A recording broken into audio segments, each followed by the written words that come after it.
right now, all eyes are on Caitlin Clark. Some people say this is just hype, that Clark's success will level out. But if this is just the beginning, then what happens next could be the biggest shift in WNBA history. If Clark's preseason ticket demand is already at NBA levels, what happens when she takes the league by storm for an entire season? What happens if she wins Rookie of the Year, breaks records, leads the Fever to the playoffs? One thing is certain, this is only the beginning. Caitlin Clark isn't just playing in the WNBA. She's redefining it. And the rest of the league. They have no choice but to catch up or get left behind.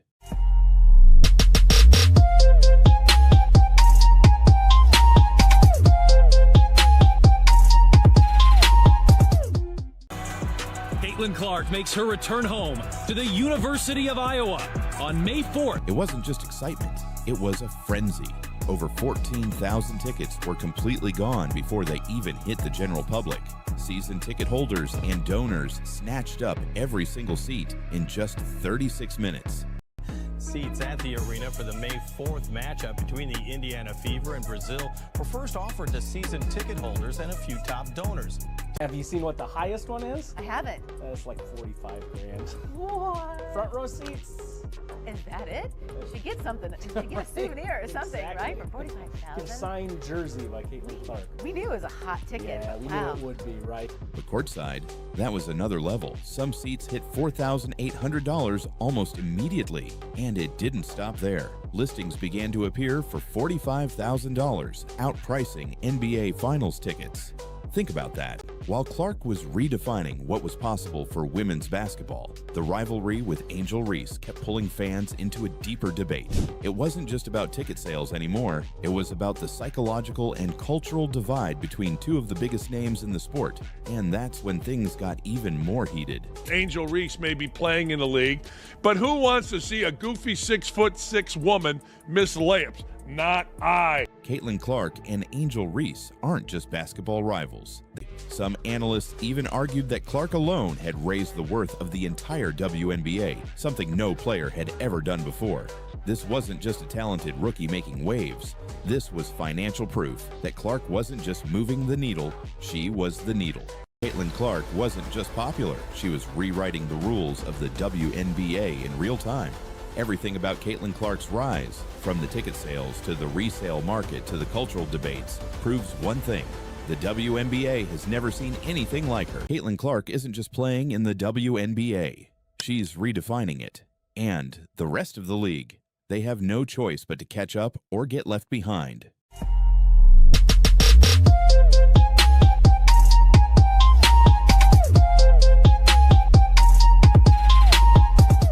Like, obviously, you couldn't get onto the damn website.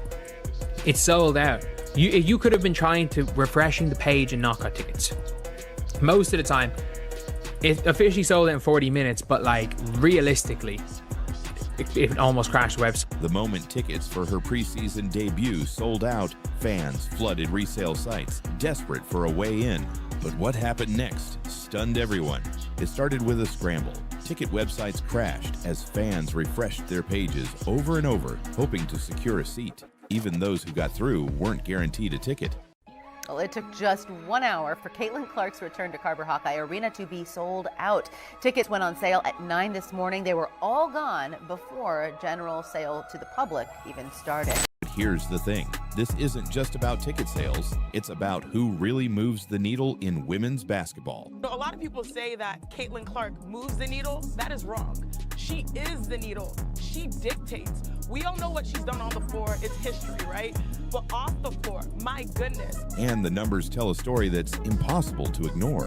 Seats at the arena for the May 4th matchup between the Indiana Fever and Brazil were first offered to season ticket holders and a few top donors.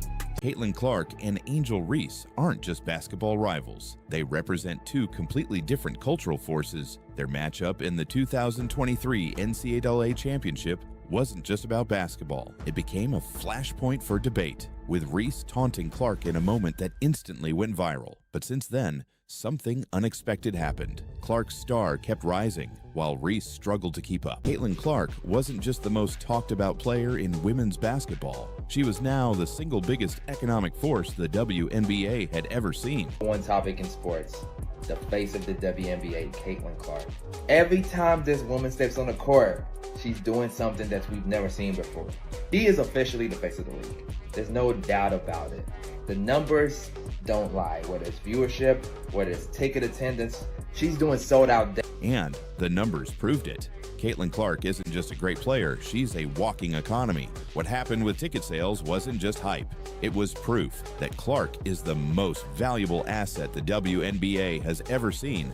Everything about Caitlin Clark's rise, from the ticket sales to the resale market to the cultural debates, proves one thing. The WNBA has never seen anything like her. This isn't just about popularity, it's about power. Clark isn't just selling out arenas, she's dictating the market. She isn't just drawing fans, she's forcing the WNBA to operate on a completely different level. Angel Reese, she's still a major name, but the brutal reality is that demand doesn't lie. No amount of media promotion or forced narratives can change what the fans actually want. And right now, all eyes are on Caitlin Clark. Well, it took just 1 hour for Caitlin Clark's return to Carver Hawkeye Arena to be sold out. Tickets went on sale at 9 this morning. They were all gone before general sale to the public even started. Caitlin Clark just did something unheard of in basketball history. Her WNBA preseason game sold out in a matter of minutes, while Angel Reese's game struggled to fill seats. We're talking about ticket prices that outpaced NBA playoff games, a resale market so wild that fans were willing to pay tens of thousands of dollars just to be in the building. Clark was selling out arenas, breaking ticket records, and driving millions of dollars in revenue. Meanwhile, Reese, despite heavy promotion, was seeing empty seats and low ticket prices. The divide wasn't just about numbers, it became psychological. Some fans saw Clark as the underdog, a player who let her game speak for itself, while others viewed Reese as someone who built her brand on controversy. Debates exploded over whether the WNBA and sports media were forcing Reese into the spotlight, rather than letting demand naturally dictate who the biggest star was. And here's where it got even more complicated. Clark and Reese never fueled this rivalry themselves. Clark never clapped back at Reese's taunts. Reese never openly disrespected Clark, but their fan bases did the fighting for them, creating an even bigger divide. This wasn't just a basketball debate anymore, it was a cultural phenomenon. People weren't just arguing over who was the better player. Caitlin Clark's game sold out in less than 36 minutes. The resale market exploded, with nosebleed seats selling for over $500 and courtside seats reaching $45,000. Meanwhile, Reese's game had tickets sitting at $29, and even at that price, they struggled to sell. Social media didn't hold back. Memes comparing the two ticket markets flooded the internet. Screenshots of Clark's sold-out stadium were placed side by side with empty seats at Reese's game. Listings began to appear for $45,000, outpricing NBA Finals tickets. Think about that. Clark, in her first ever WNBA preseason game, was already commanding ticket prices higher than the biggest event in men's basketball.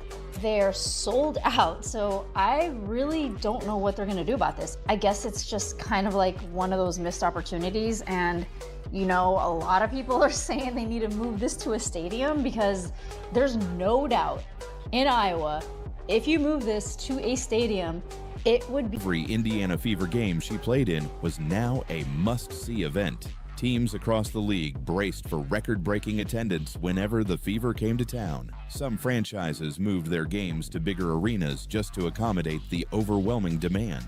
It wasn't just about ticket sales. Clark was changing the numbers everywhere. Merchandise sales skyrocketed, with her jerseys flying off the shelves in hours. Social media engagements around the WNBA reached all-time highs. TV networks saw ratings explode when Clark played, proving that she wasn't just boosting in-person attendance, she was lifting the entire league. Sponsors took notice. Companies that had never invested in the WNBA suddenly wanted in. New endorsement deals followed, and the Fever instantly became the most valuable franchise in the league. Some analysts even argued that Clark alone had raised the worth of the entire WNBA, something no player had ever done before.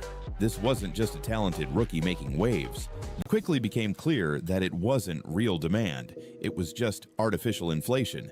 The difference was impossible to ignore. Caitlin Clark wasn't just selling tickets, she was breaking records. Angel Reese, despite all the media hype and promotion, wasn't generating the same response. But this wasn't just about a single game. It was about a market shift happening in real time. Clark's ticket sales didn't just break records, they shattered expectations, driving secondary market prices to NBA Finals level insanity.